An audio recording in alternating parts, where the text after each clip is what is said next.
welcome to The Explainer. I'm so pumped you're here today because we're unpacking a truly massive paradigm shift happening right now in the AI world. Right now, we're moving away from manual prompt engineering, where you essentially have to hold the AI's hand every single step of the way, and we're shifting entirely toward autonomous system design.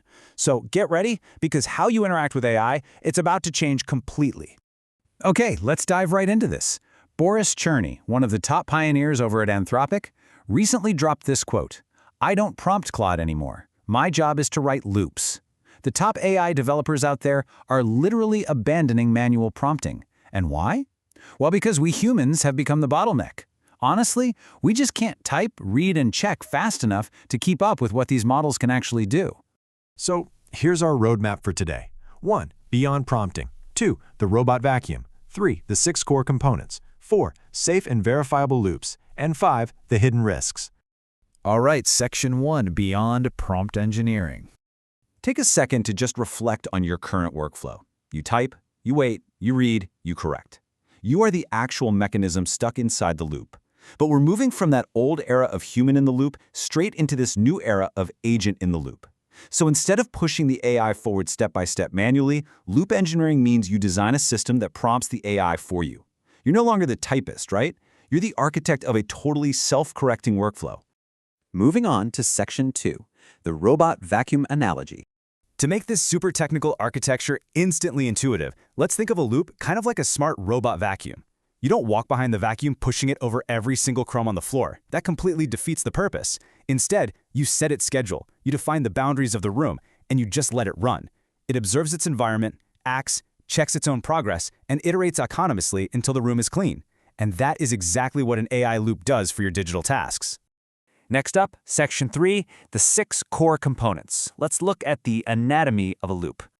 So what actually makes up one of these autonomous systems? Because without these specific parts, an agent won't loop effectively. It'll just crash, or guess, or run in circles forever. There are 6 core puzzle pieces here that make up a robust agentic workflow: automations, worktrees, skills, connectors, subagents, and memory. Every single successful loop relies on these working together. First up, automations. Basically, this is the heartbeat that triggers the loop. It completely replaces the human start button. So instead of you having to physically open your laptop to begin, the automation triggers the system to wake up, find work, and triage issues entirely on its own. It's usually based on a schedule or maybe a specific event, like a new GitHub pull request. Then we have worktrees and skills. Think of worktrees as isolated highway lanes. If you have multiple agents working at once, they absolutely need their own lanes so they don't override each other's files and cause a massive pileup. Skills, on the other hand, are like a written playbook. Instead of the AI just guessing your project rules on every single run, it reads the playbook. That way, it stops guessing and never makes the same formatting mistake twice. Moving on to connectors and memory. You can think of connectors as the hands of the AI.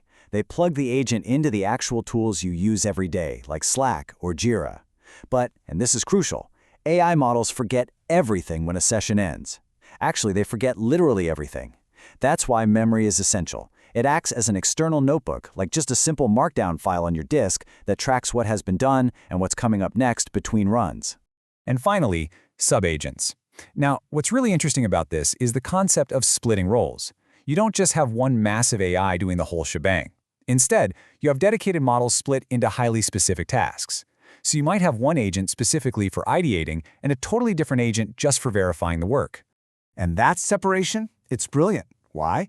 Because you can never let the AI that wrote the code grade its own homework. Think about it. The maker agent is optimistic. It's inherently biased toward its own work. But the checker agent is a completely separate, skeptical model. Its only job is to objectively review the output, catch mistakes, and ensure actual, true verification. All right, Section 4. Designing safe, verifiable loops. This is where the implementation gets serious. Because an unverified loop running alone, that's just a machine making mistakes faster than you ever could. The actionable framework here always follows 4 steps: trigger, action, verification, and a stop condition. Skip any of these, and you are literally asking for trouble. But honestly, the verification step is absolutely the most critical part of the entire process. Now, for verification to actually work, you must set objective stop criteria. Subjective goals like telling the AI to make it look good will fail every time. In our sources, there's this great example where an AI was asked to recreate the Beatles' Abbey Road album cover using just HTML. It had to visually verify its own work by taking screenshots and comparing colors and shapes across multiple iterations.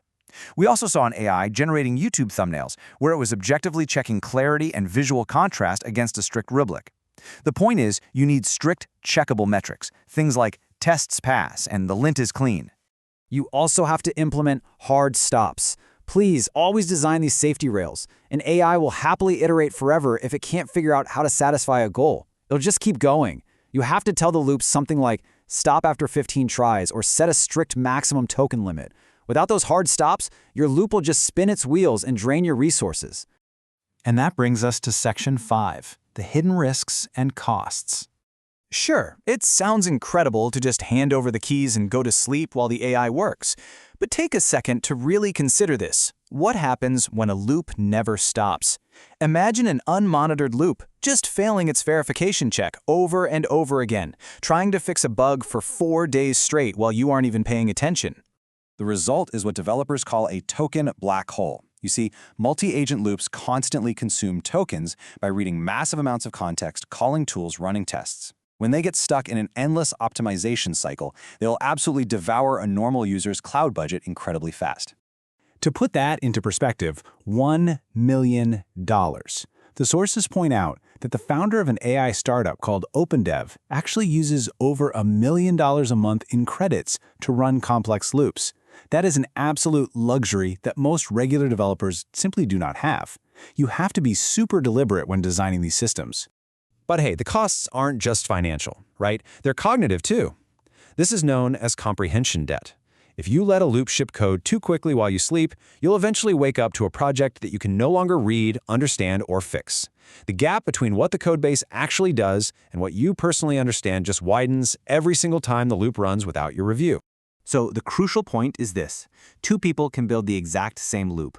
One uses it to move faster on work they deeply understand, and the other uses it to avoid understanding the work at all. The loop doesn't know the difference between working fast and not understanding the work. But you do. Your job is to design the system with actual judgment. Which brings us to our final takeaway, cognitive surrender. Look, AI can absolutely automate the typing, the testing, all the repetitive actions, but it cannot automate the thinking. Please don't surrender your intellect to the loop.